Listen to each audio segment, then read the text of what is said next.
Hello दोस्तों, मैं आपका इंग्लिश टीचर सुरेंद्र कुमार। आज हम आफ्टर के विभिन्न प्रयोग सीखेंगे। तो सबसे पहले हम आफ्टर का प्रयोग पास्ट परफेक्ट टेंस में सीखेंगे। पास्ट परफेक्ट टेंस का प्रयोग तब होता है जब भूतकाल में दो कार्य हुए हों और उनमें से एक कार्य पहले समाप्त हो चुका हो और दूसरा बाद में हुआ हो। जो कार्य पहले समाप्त हुआ है उसमें हर प्रकार के सब्जेक्ट के बाद, चाहे सिंगुलर हो या प्लूरल हो, हैड प्लस वर्ब की थर्ड फॉर्म आएगी। और दूसरे भाग में पास्ट इंडेफिनिट टेंस अर्थात सब्जेक्ट के बाद वर्ब की सेकंड फॉर्म और बीच में आफ्टर। तो पास्ट परफेक्ट टेंस के साथ आफ्टर का प्रयोग बहुत रेयर है।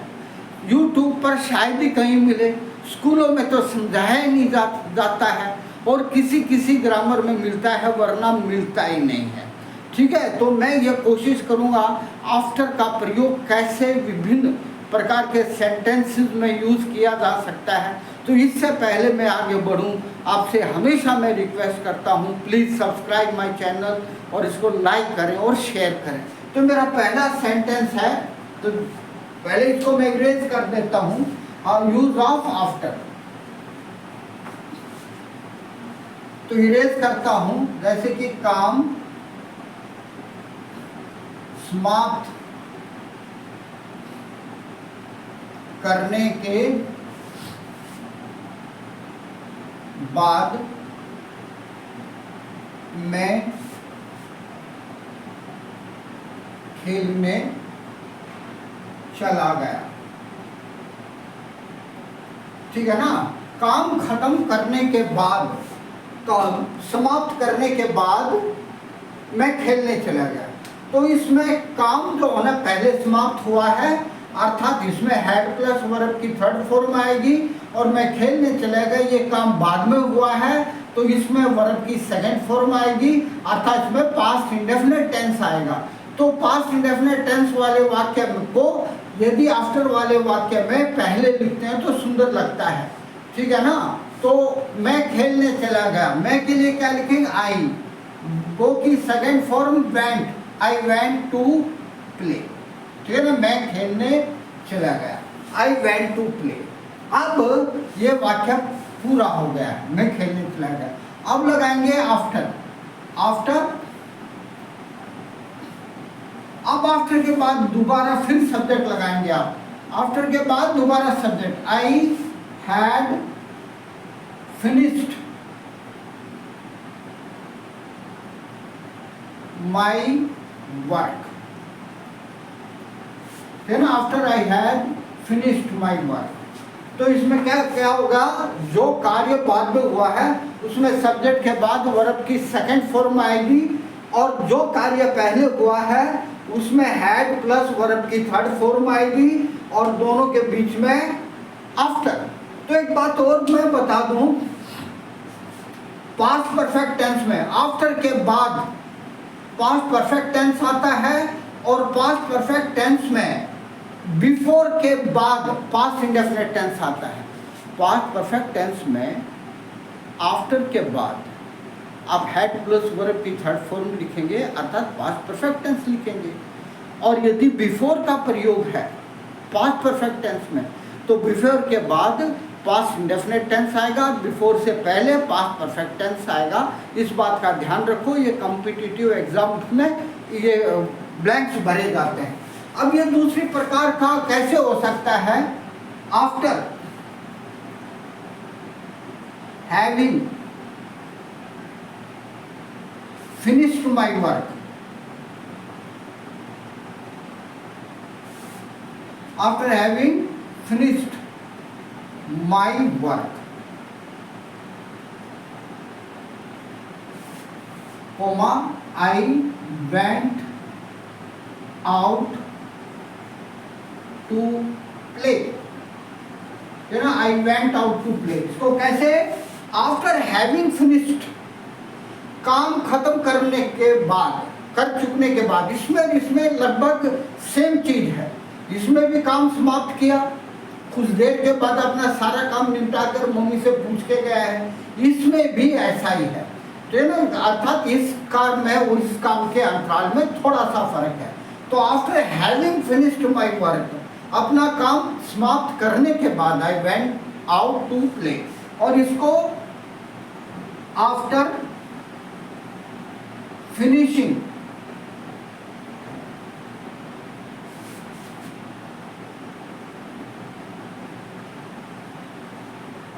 माई वर्क I went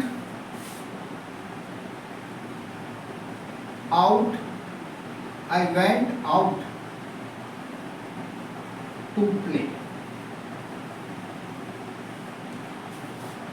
तो ना आफ्टर फिनिशिंग माई वर्क, अब इसमें क्या है, दोनों खेलों के, दोनों वाक्यों के बीच में, दोनों इस वाक्य और इस वाक्य के बीच में समय का अंतराल है, अर्थात समय लगा है। पहले उसने काम खत्म किया, फिर उसके बाद थोड़ा सा रुक के खेलने चला गया। यही बात इसमें है, having, after having finished my work, तो मेरा काम खत्म करने के बाद I went out to play, ये काम खत्म किया, बैग वगैरह जचाए, उसके बाद खेलने चला गया। आफ्टर फिनिशिंग माई वर्क, इसमें क्विकनेस है, अरे काम खत्म किया और भाग गया। मम्मी ने कहा था काम खत्म कर फिर खेलने जा सकता है, उसने काम खत्म किया और खेलने चला गया, तो इसमें एक्शन क्विक है। तो तीनों में अंतर आपको समझ आ गया ना। चलो और कुछ ऐसे ही उदाहरण मैं आपको बताता हूँ, ठीक है ना।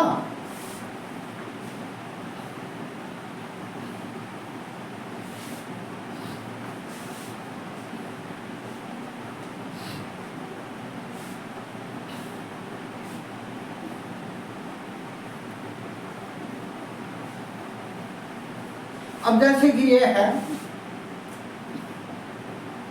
कपड़े धोने के बाद उसने कपड़े धूप में डाल दिए। तो कपड़े धोने के बाद, कपड़े धोए, उनको निचोड़ा, बाल्टी में डाला, फिर धूप में डालने चली गई। तो यदि हम पास्ट परफेक्ट टेंस में करते हैं तो क्या होगा, दोनों के बीच में अंतराल है, धोना और धोना और धूप में डालना, दोनों के बीच में अंतराल है, अर्थात धोए, निचोड़े, बाल्टी में डाले, ऊपर ले गई और धूप में डाले, ठीक है ना। तो पहले पास्ट परफेक्ट टेंस में करते हैं, तो पहला कौन सा काम किया है, कपड़े धोना, ठीक है ना। तो पहले इसको करेंगे, उसके बाद धूप में डाला है, कपड़े धोना, तो सब्जेक्ट लगाएंगे शी वॉश्ड हर क्लोथ्स, है ना, उसने अपने कपड़े धोए। She washed, sorry,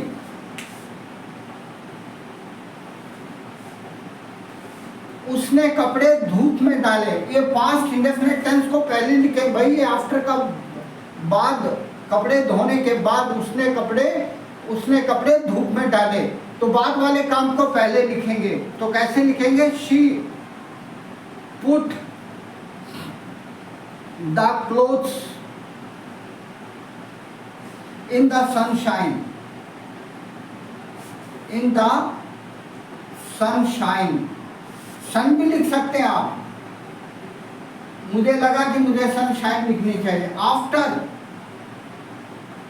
she had washed the clothes, तो शी पुट की सेकेंड फॉर्म पुट की होती है, she put the clothes in the sunshine after she had washed the clothes। तो इसमें क्या है, दोनों एक्शन के बीच में भाई अंतराल है, पहले उसने कपड़े धोए, निचोड़े, फिर डाले। अब इसको हम ऐसे ही लिख सकते हैं, सेम, लगभग सेम जो है ना अर्थ लिए हुए हैं। आफ्टर हैविंग, तो आफ्टर हैविंग, आफ्टर के बाद वर्ब की फर्स्ट फॉर्म के साथ आएंगे। After having washed her clothes। तो इसमें फर्क क्या है? आफ्टर हैविंग लगा दिया, ठीक है ना। आफ्टर हैविंग, बनने कपड़े धोने के बाद, after having washed her clothes, washed her clothes, she put them in the sunshine, in the sunshine, उसने धूप में डाल दिए। तो आफ्टर हैविंग वॉश्ड हर क्लोथ्स, उसने अपने कपड़े धो चुकने के बाद भाई उसको सनशाइन में डाले हैं, ठीक है ना। तो आपको ये पता होना चाहिए कि जो वहां पर जो मैंने आफ्टर ये लिखा था, after she had washed clothes, तो आफ्टर के बाद शी हैड को हटा दो और आफ्टर के बाद हैविंग प्लस वर्ब की थर्ड फॉर्म लगा दो, ठीक है ना। आफ्टर सब्जेक्ट प्लस हैड था ना, सब्जेक्ट प्लस हैड और वर्ब की थर्ड फॉर्म, तो उसमें क्या होगा, सब्जेक्ट के बाद ये आफ्टर हैविंग प्लस वर्ब की थर्ड फॉर्म, है ना। After having washed her clothes she put them in the sunshine. तो ऐसे ही, और क्विक एक्शन है तो आफ्टर वॉशिंग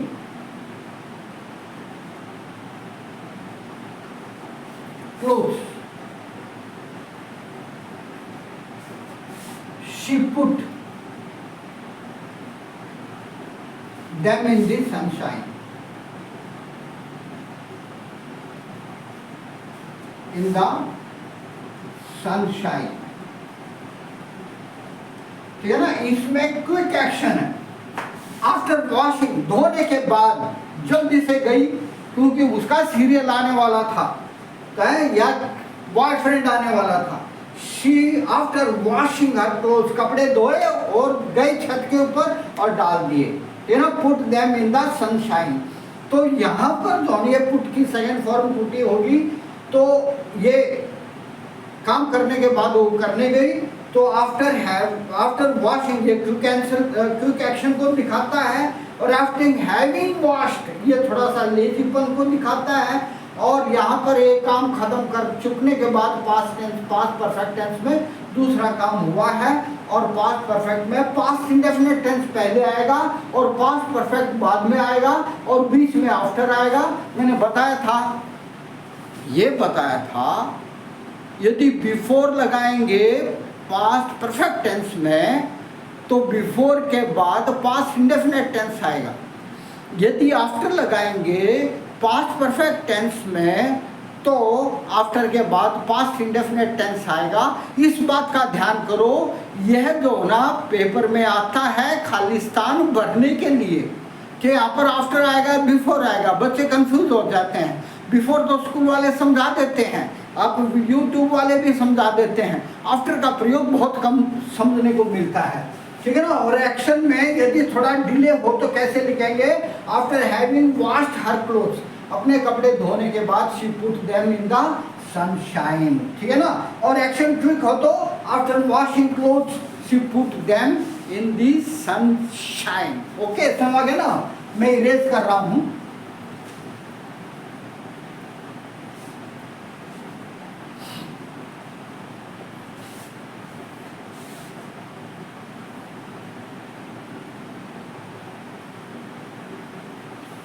जैसे कि अगला वाक्य है,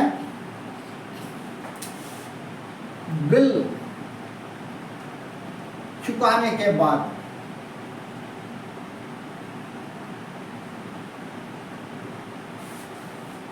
मैंने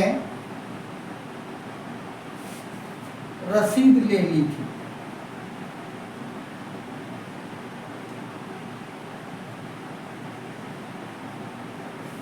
तो कौन सा काम बाद में हुआ है, रसीद लेना, तो इसको पहले लिखेंगे और इसमें पास्ट इंडेफिनिट टेंस आएगा। फिर बाद के लिए आफ्टर लिखेंगे और आफ्टर के बाद पास्ट परफेक्ट टेंस का प्रयोग होता है। ये मैंने आपको अभी बताया था और इस बात को याद रखना। तो आई टुक, कलेक्टेड भी लिख सकते हैं, आई कलेक्टेड या I took the receipt,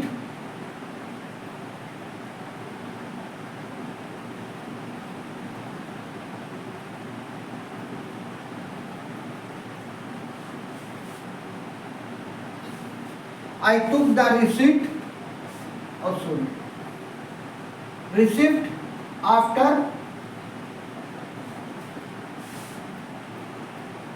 I paid the bill. अब ये क्या होगा? I took the receipt, RECEIPT, I took the receipt after I paid the bill. यहां पर ये गलत होगा, after I had paid the bill. समझ गए ना? तो I collected the receipt after I had paid the bill, या I took the receipt after I had paid the bill. तो टुक भी लिख सकते हैं या कलेक्टेड भी लिख सकते हैं।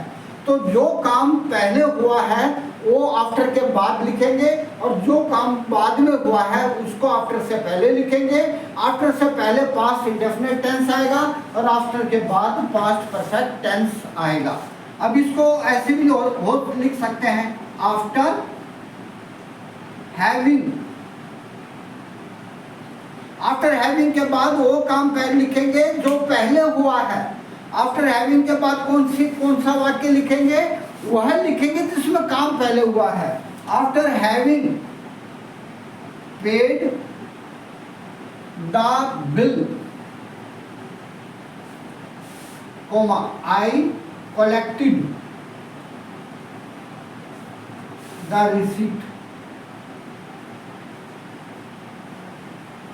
ठीक है ना?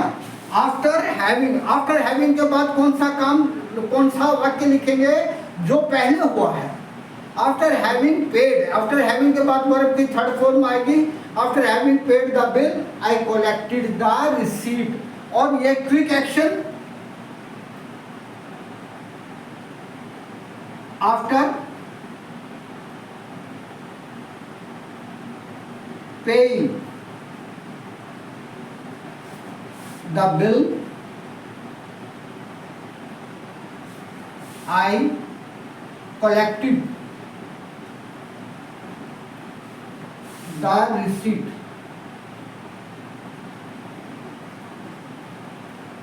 है ना? After paying the bill I collected the receipt, या after having paid the bill. After having के बाद कौन सा? जो कार्य पहले हुआ है, आई कलेक्टेड द रिसीट। या आई और या पास्ट परफेक्ट में करेंगे तो जो कार्य बाद में हुआ उसको पहले लिखेंगे, I took the receipt after I had paid the bill. ठीक है ना? बिल चुकाने के बाद मैंने रसीद ले ली। क्लियर हो गया? इसको अच्छी तरह से समझो आप। और भाई मैं आगे बढ़ूं इससे पहले प्लीज मेरे चैनल को सब्सक्राइब करें, लाइक करें और शेयर करें। जानते हो एक यूट्यूबर को जो यूट्यूब में अपने वर्क देता है, अपनी सेवाएं देता है, वो भाई शेयर को, लाइक और सब्सक्राइब की उम्मीद तो करता ही है। तो आप ये ना भूलें, ठीक है ना? तो जैसे कि उसके जाने के बाद मैं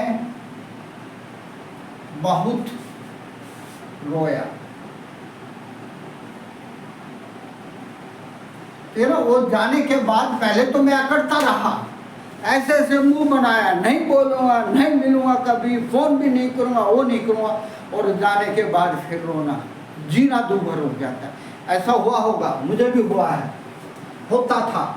तो उसके जाने के बाद मैं बहुत रोया। तो जो काम बाद में हुआ है उसको पहले लिखेंगे पास्ट परफेक्ट टेंस में। तो आई वेप्ट अ लॉट, ठीक है ना? आई वेप्ट अ लॉट, मैं बहुत रोया। वीप की second form. After she had she had gone, उसके जाने के बाद मैं बहुत रोया, आई वेप्ट अ लॉट, उसके जाने के बाद मैं बहुत रोया, I wept a lot after she had gone. तो दूसरा करेंगे, आफ्टर हैविंग हर गोन, तो उसके जाने के बाद, आफ्टर हैविंग हर गोन, तो ये आफ्टर हैविंग के बाद मैंने बताया था उस वाक्य को पहले लिखेंगे जो कि पहले हुआ है, आई वेप्ट अ लॉट, ठीक है ना। After having her gone I wept a lot. और तीसरा कैसे, क्विक एक्शन हो गई, बाद में दरवाजा बंद करके खूब रोया, तो आफ्टर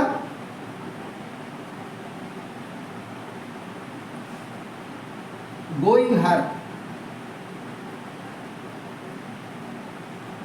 हर यहां भी लगा सकते हो, आई आफ्टर गोइंग हर, या फिर तुरंत बाद वर्ग की फर्स्ट फॉर्म के साथ आईएनजी अच्छा लगता है, आई वेप्ट अ लॉट, ठीक है ना। आफ्टर गोइंग हर, उसके जाने के बाद, आई वेप्ट अ लॉट, मैं बहुत रोया।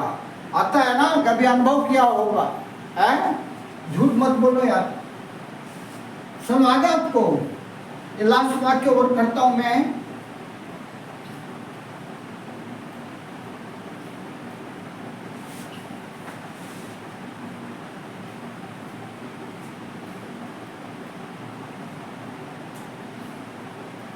यूट्यूब देखने के बाद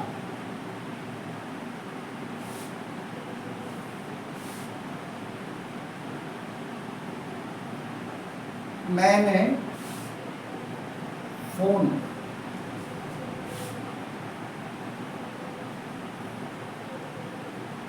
स्विच ऑफ कर दिया। तो फोन देखने के बाद, फोन यूट्यूब देखने के बाद मैंने फोन स्विच ऑफ कर दिया। तो कौन सा काम बाद में हुआ है, स्विच ऑफ करना, तो इसको पहले लिखेंगे। तो कैसे लिखेंगे, आई स्विच्ड ऑफ द फोन, ठीक है ना, मैंने फोन को स्विच ऑफ कर दिया। आई स्विच की सेकेंड फॉर्म स्विच्ड होगी, आई switched off the phone after I had, after के बाद मैंने बोला था ना पास्ट परफेक्ट टेंस आएगा, after I had watched YouTube,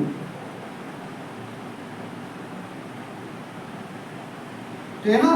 तो आई switched off the phone after I had watched YouTube. और आफ्टर हैविंग में, after having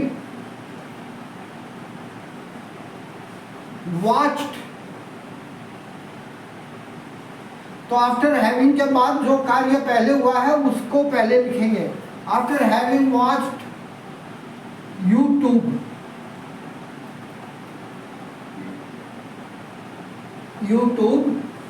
coma I switched off the phone, ठीक है ना। आफ्टर हैविंग वॉच्ड यूट्यूब को देखने के बाद मैंने क्या किया, फोन को स्विच ऑफ कर दिया, ठीक है ना। बाद में सोना था ताकि कोई डिस्टर्ब ना करे, ठीक है। और उसको और करेंगे तो आफ्टर वॉचिंग, अब यहां पर हैविंग हट जाएगा, वॉचिंग यूट्यूब,